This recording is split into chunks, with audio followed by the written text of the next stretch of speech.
Hey, Steve here, and today we're going to be talking about the capo. And the reasons why we would use a capo and how we would use the capo. So the first thing I want to do is explain to you what a capo is. Now, first of all, the capo is a device that you can use to clamp on your guitar, and basically what you're doing is you're taking the nut of your guitar and you're simply moving it up using this capo. Okay, so for instance, if I want to play a G chord, my G chord would be located right here. Thered be a space in between. So let's say, for instance, I was playing along with, somebody, and we wanted to do a song, and the song used a G chord. Let's say the song was just G for the entire song. And that person was trying to sing along, but the pitch was too low. That G was too low. What I could do is I could then take this capo, put it on the guitar. I'm going to clamp it on kind of right next to the bar there, the fret wire there. And now what I would do is that wouldn't work anymore. I would move that up so there's still one space in between. And I could move that anywhere I want. You see? So what I'm essentially doing here is I'm shrinking the guitar. I'm still maintaining the shape of that G chord, but as I move up, of course, the pitch is changing. So when it was here, I was playing a G.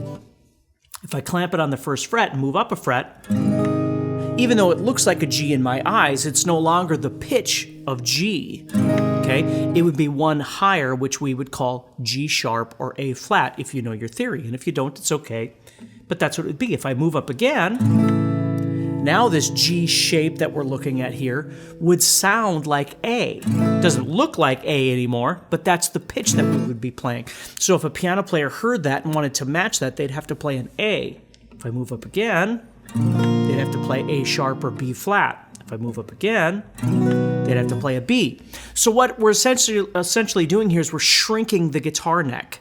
Every time we move that capo up, these become useless, and the pitches keep going higher and higher. We keep changing keys. Now, why would we do that? Well, there's a couple of different reasons. One reason is exactly what I was just alluding to.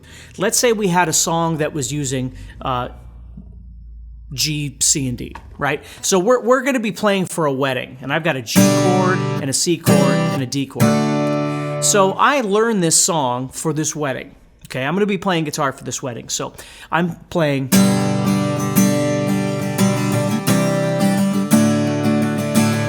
And that's how the song goes. And I've learned the song. So I show up for the wedding, and the singer is going to be somebody in the wedding party that's flying in from, North Carolina. I have no idea. So they come in, and they've learned the song, but they didn't let me know that they can't sing it in G. They have to sing it in a different key. Something that fits their voice better, you see?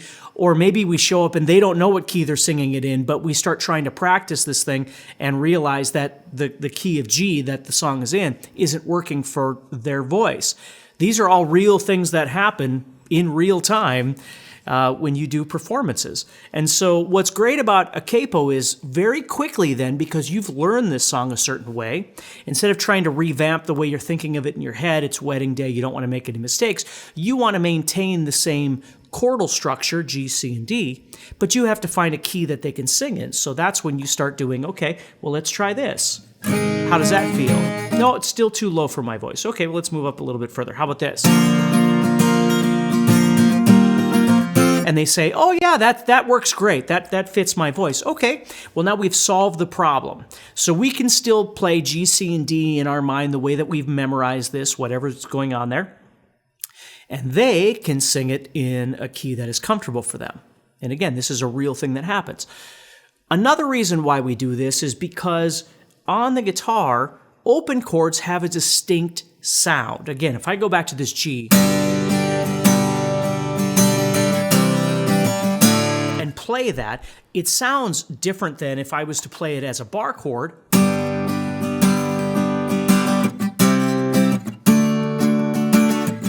Now, the pitches are all fine, and that's perfectly fine, but there's something about that openness of an open chord, using those strings I'm not pressing on, open strings if you will, that really gives it kind of a slap kind of sound when I play. Bar chords don't have that. Bar chords tend to be a little bit more stuffy. Now again, I'm not saying you can play it any way you want. I'm just telling you that that's why people will use a capo, is because we want to have that open chord sound, but we need to play it in a different key that doesn't function well with the open chords, right? So if we were playing in the key of, for instance, again, A flat, then we'd have to play these as bar chords. Or I could, again, this takes a little while to get used to the theory of it, but if I moved up here, now my G sharp,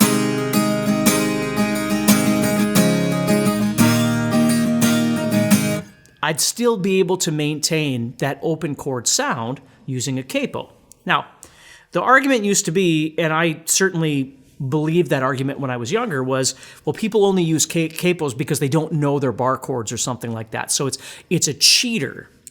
And in fact, that might be true. Like, there are people that will use this because they don't know their bar chords and things like that.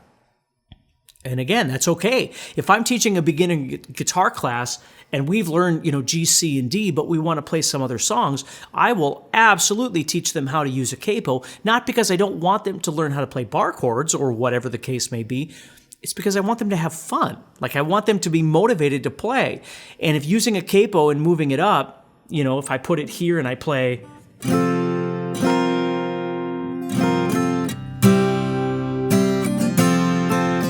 right? And we can play Free Fallin' or something like that, which is done with a capo, by the way. And it's not like Tom Petty couldn't play guitar or, whatever the case may be. But my point is, we can use that, A, because we want to maintain that open chord sound. B, because we don't know other chords, or we're trying to teach somebody how to play, and they want to play a song that uses chords that they don't know yet. So instead of saying, well, someday you'll be able to play whatever, which sometimes is the case, but with a capo, sometimes you can just go, okay, well, let's put the capo here, play the chords that you know, and now you can play this song, right?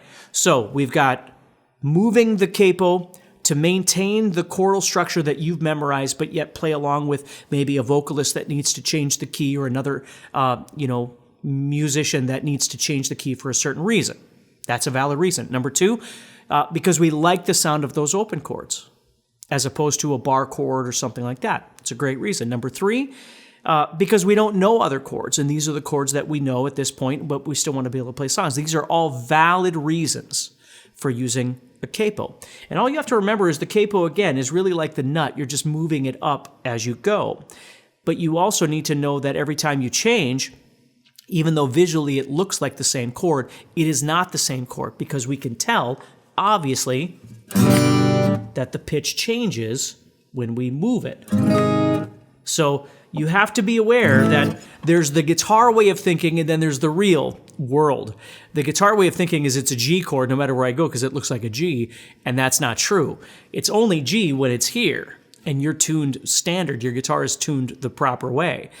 If any of those things change, then it's no longer, even though it looks a certain way, it's no longer that. So that's why it's nice to learn some of your music theory. What I would suggest for you is, for instance, if you learn the notes on your sixth string, okay, and you think, okay, this is a G chord, because this note right here is G. If I move up one and capo, then it would be G sharp, and then it would be A, and A sharp, and so on. But then you've got all the other chords as well.